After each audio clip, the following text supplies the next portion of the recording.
जय श्री कृष्ण। धार्मिक कथाओं के अनुसार एक विशाल पाकड़ के पेड़ पर एक चील रहती थी। उस पेड़ के नीचे एक सियारिन भी रहती थी। दोनों पक्की सहेलियां थीं। दोनों ने कुछ महिलाओं को जितिया व्रत करते हुए देखा और वहां बैठकर जीमूत वाहन की पूजा की विधि देखी तथा संपूर्ण कहानी को सुना और मन ही मन प्रण ले लिया कि आज हम भी व्रत रखेंगी और आगे से सदैव इस व्रत को किया करेंगी। जिस दिन दोनों का व्रत था उसी दिन शहर के एक बड़े व्यापारी का निधन हो गया। उसके दाह संस्कार में सियारिन को भूख लगने लगी। मृत्यु देखकर वह खुद को रोक न सकी और उसका व्रत टूट गया। उसने नोच नोच कर मांस खाना प्रारंभ कर दिया। चील ने संयम रखा। भक्ति भाव व नियम पूर्वक व्रत करने के बाद अगले दिन ही व्रत का पारण किया। अगले जन्म में दोनों सहेलियों ने एक ब्राह्मण परिवार में पुत्री के रूप में जन्म लिया। उनके पिता का नाम भास्कर था। चील जहां बड़ी बहन बनी वहीं सियारिन छोटी बहन के रूप में जन्मी।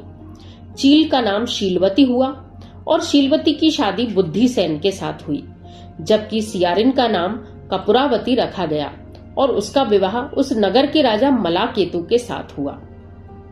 भगवान जीमूत वाहन के आशीर्वाद से शीलवती के 7 बेटे हुए, लेकिन कपूरावती के सभी बच्चे जन्म लेते ही मर जाते थे। कुछ समय बाद शीलवती के 7 पुत्र बड़े हो गए और सभी राजा के दरबार में ही काम करने लगे। कपूरावती अपनी बहन के ऐसे ठाठ देखकर उसके बेटों को देखकर जलने लगी।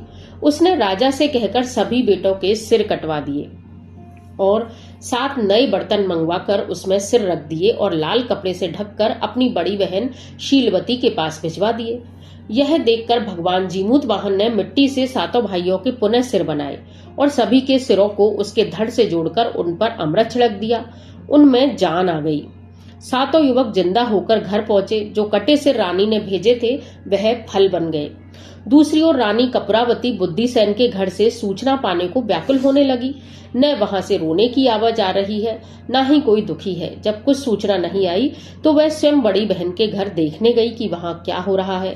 वहां सबको जिंदा देखकर वह आश्चर्य में भर गई और उसे होश आया तो उसने सारी बात अपनी बहन को बताई कि हे बहन, मैंने ईर्ष्यावश यह काम किया।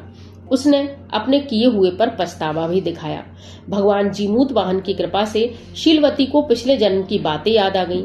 वह कपूरावती को उसी पाकड़ के वृक्ष के पास ले गई और उसे सारी बातें याद दिलाई। यह सुनकर कपूरावती बेहोश हो गई और मर गई।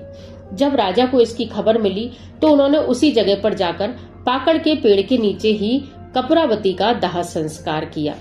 जो भी व्यक्ति जीमूत वाहन के इस जितिया व्रत को अच्छे मन से करता है, भगवान उसकी संतान को दीर्घायु करते हैं तथा धन धान्य